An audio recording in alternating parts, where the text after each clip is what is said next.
man of the hour, Donald Trump. Welcome to the program, Mr. Trump.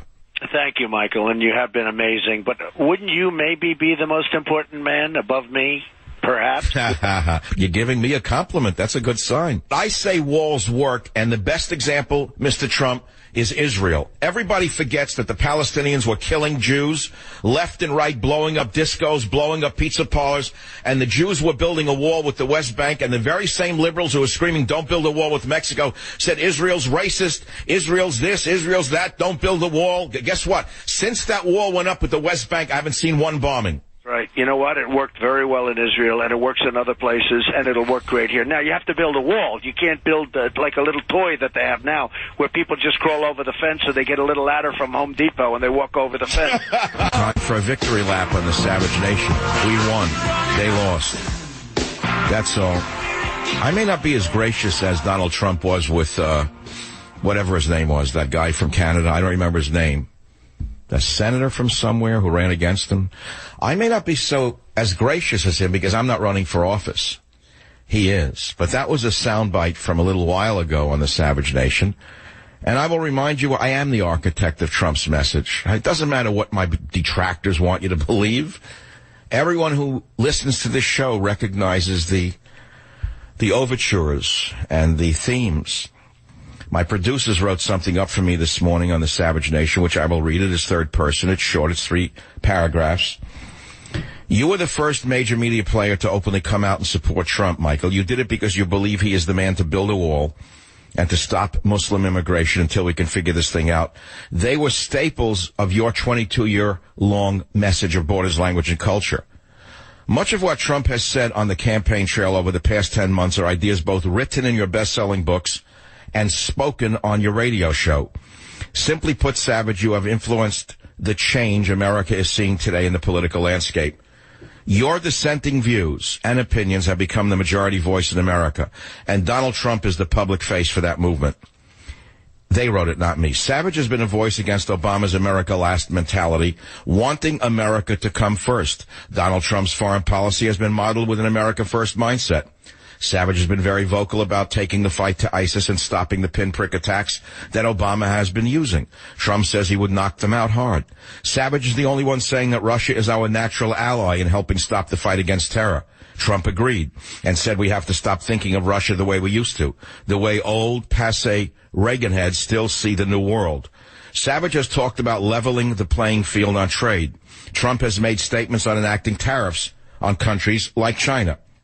But I was pleased to note that last night, during Trump's acceptance speech of the victory in Indiana, as he left the stage, and it was quite a stirring speech in its own way, he repeated himself, he rambled, he went on and on, he repeated the same themes. As he left the stage, they played one of my signature bumper music pieces called Start Me Up by the Rolling Stones. Don't tell me that they haven't been listening to this show.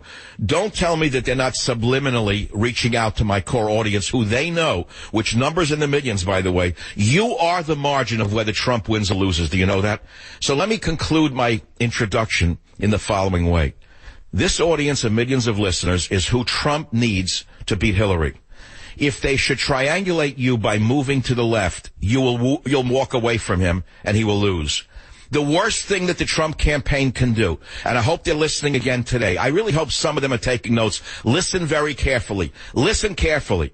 You're now being surrounded by all of the eels and the snakes from the mud that destroyed the Republican Party.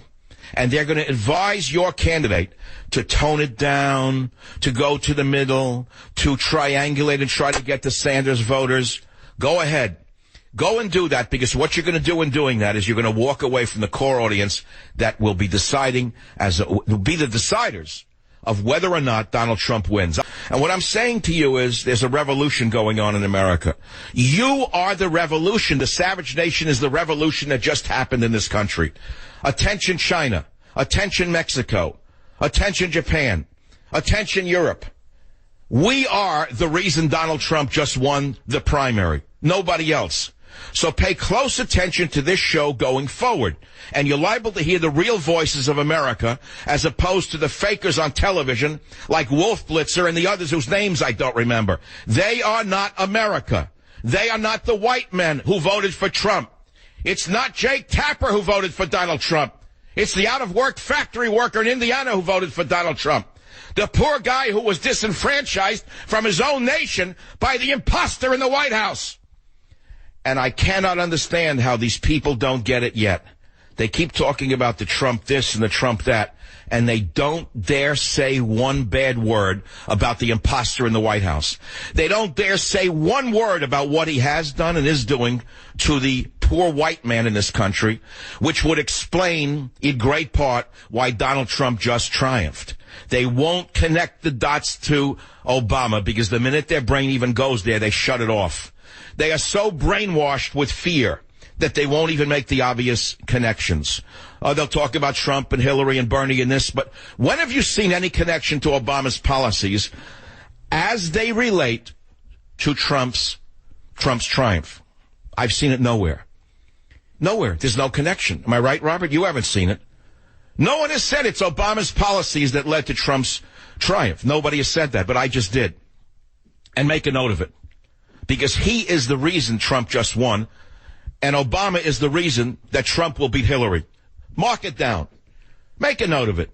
Make a note of it. The 4th of May in the year 2016. All right, so now we're on to the question, which I asked. How has the Savage Nation influenced Trump's policies? Answer, totally. Michael Savage said, I'm the architect of Trump's message.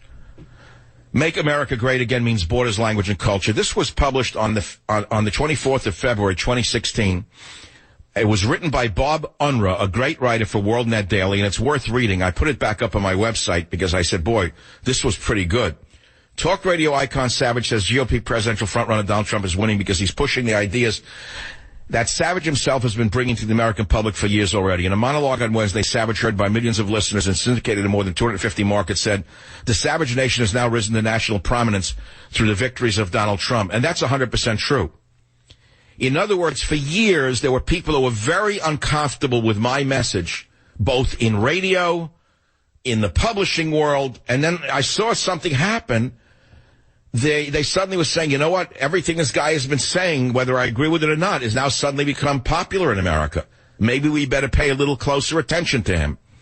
For 21 years, my message has been borders, language, and culture, Savage said. My last 3 to 4 books, if you look at them, my solutions for saving America.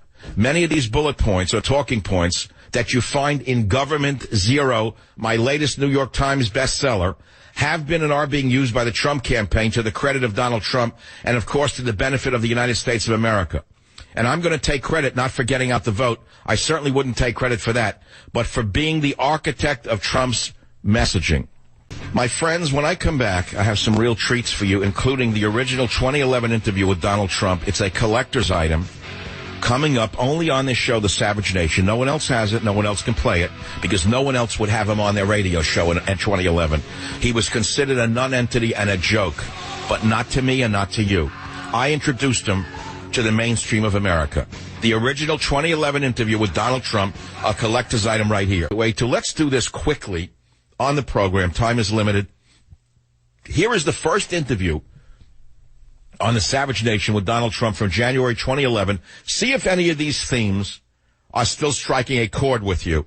Joining us right now is Donald Trump. Run the country like a business, not an empire. There's only one man I know who can do it, and that is Donald Trump. Donald, welcome to the Savage Nation. Thanks for being with us. Look, when you and I spoke yesterday, I asked you straight up. I didn't mince words.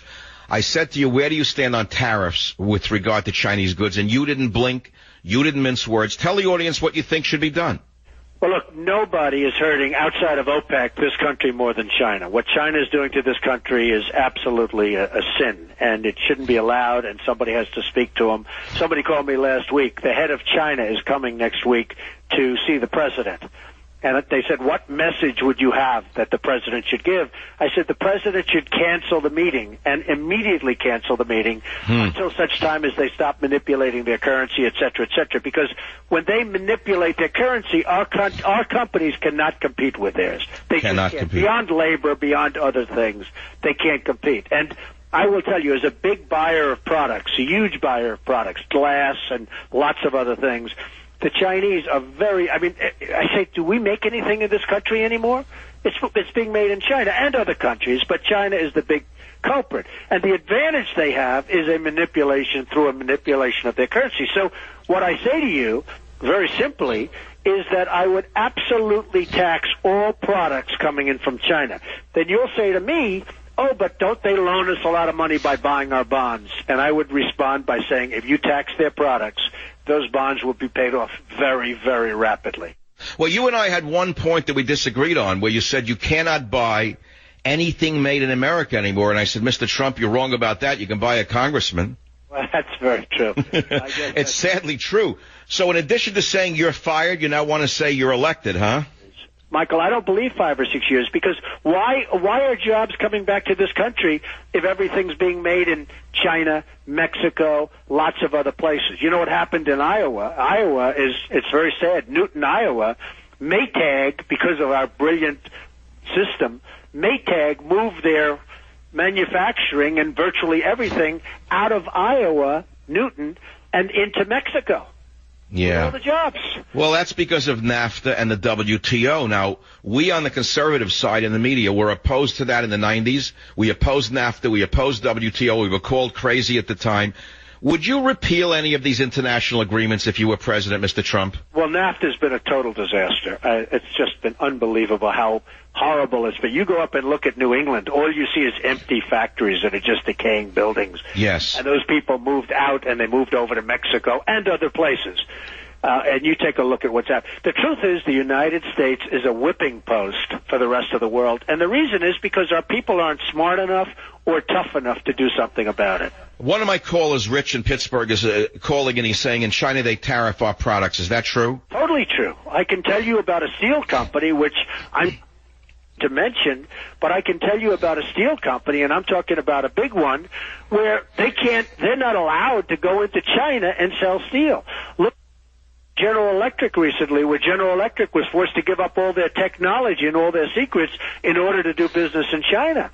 I mean, it's terrible what's going on, and we do nothing. Look at South Korea. There's another one. There's another beauty. Right. But, Donald, if you were the chief executive of the United States of America, would you do some of the more controversial things that I've called for, such as, let's go to Iraq. Many men lost their lives, lost limbs, lost eyes. We lost our national honor in many ways. For what?